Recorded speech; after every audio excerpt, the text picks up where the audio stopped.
It has attracted crowds of up to 92,000 and audiences of millions across Twitch, TikTok and YouTube. It's also the creation of Barcelona legend Gerard Pique and can count Adidas, McDonald's and Spotify among its sponsors. But what actually is the Kings League? Play in January 2023, the Kings League is a seven-a-side tournament. Its 40-minute matches are split into 20-minute halves, and instead of a traditional kickoff, at the beginning of games, the two teams sprint from opposing ends of the pitch to gain possession. Before games, teams are also able to pick golden cards, giving them, for instance, a free penalty, the opportunity to remove an opposition player from the game, or even a goal that counts double. There are unlimited substitutions, no draws, and penalty shootouts using the ice hockey format, with players running from the halfway line before shooting for goal. Sergio Aguero has played in it, so has Ronaldinho and Javier Hernandez, and there's even been a mysterious player wearing a mask. The Kings League was born in July 22, when Pique and Oriol Carroll, now the league's managing director, were walking from the offices of Cosmos, Pique's company, in Barcelona, to have lunch with Ibai Llanos, a Spanish internet celebrity.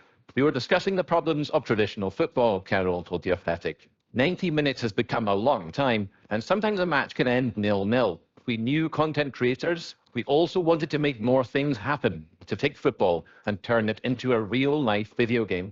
The result was a league of 12 teams, each controlled by a president. Aguero himself is one, Real Madrid legend Iker Casillas is another, and the rest are famous streamers and internet personalities like Ibai, who are tasked with hiring coaches and putting together a squad of players. Building the 12 squads began with an application procedure on the Kings League website. 11,000 applicants submitted CVs and skills videos, and 180 were selected to go into a draft. Almost all are semi-pro players from Catalan regional leagues. But a key part of bringing attention to the Kings League product was to also involve big names. So each president received a budget to attract 2 active pros or recently retired players as additional squad members. One was signed to play with the team all through the season. These have included Pique's 2010 World Cup winning teammate Joan Capdevila, former Athletic Bilbao winger Ibai Gomez, and ex-Sevilla defender Mikel Pereira. The final player joined for just one game. Initially, there was some disappointment when the much-hyped player in a mask, rumoured to be Isco, turned out to be former Las Palmas reserve Nano Mesa. But proper superstars have since lent their skills and fame to Kings League teams. Ronaldinho, Javier Saviola, Javier Chicharito Hernandez, and Andrea Pirlo have all played. It's an unusual spectacle, but then, as Pique believes, it has to be. Competitions need to adapt to what the audience wants, he says.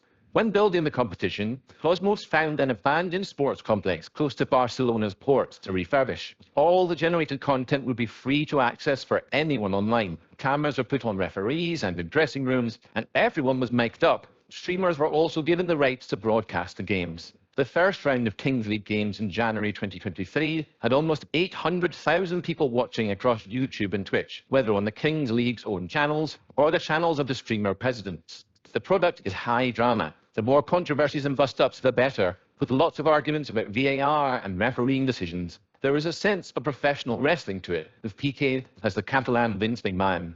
That element has brought disdain. Back in January 23, La Liga president Javier Tebas called the Kings League a circus and doubted whether it would last 6 months. We use Tebas's criticism to promote ourselves. We like to be a circus, Pique says. Aguero dressed up as a clown. We try to be creative. There are 2 seasons each year, and the first ended with finals at the Camp Nou in March. That was followed by a break and a transfer window full of rumours, come and get me please, and presidents publicly trying to steal stars from their competitors' teams. The second split ran from early May until mid-July. Former AC Milan legend Andriy Shevchenko played a game for one of the teams, donating the money raised to Ukrainian refugee children. Ex-Liverpool striker Djibril Cissé represented Los Troncos FC, getting visibly angry and remonstrating at his coach when he was substituted without scoring. An addition in the second half of the season was the Queen's League, with the same regulations as the setup. The Queen's League has an extra advantage in attracting players, given how poorly resourced traditional women's football is in Spain. We've had 300,000 people online watching a women's game, Carroll says. This means a level of exposure and pay that rivals professional football. The men's tournament, the Kings League, was not initially lucrative. Drafted Kings League players were initially paid just €74 per game.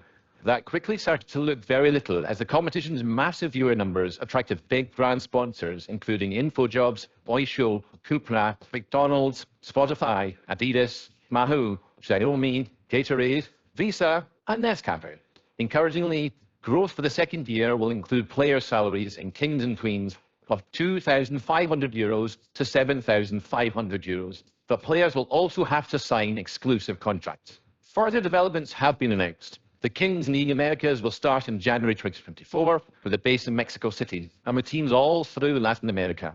Leagues in France and Italy are planned for 2024 and England and Germany for 2025. And the second split final, which was staged at Atletico Madrid's Wanda Metropolitano in front of 60,000 fans, showed just how stark the contrast is with traditional football. There were lots of families and younger people in the stands, and plenty wearing replica jerseys of their favourite Kings and Queens League team. Fans enjoyed pre-game entertainment and watched influencers take penalties against Iker Casillas.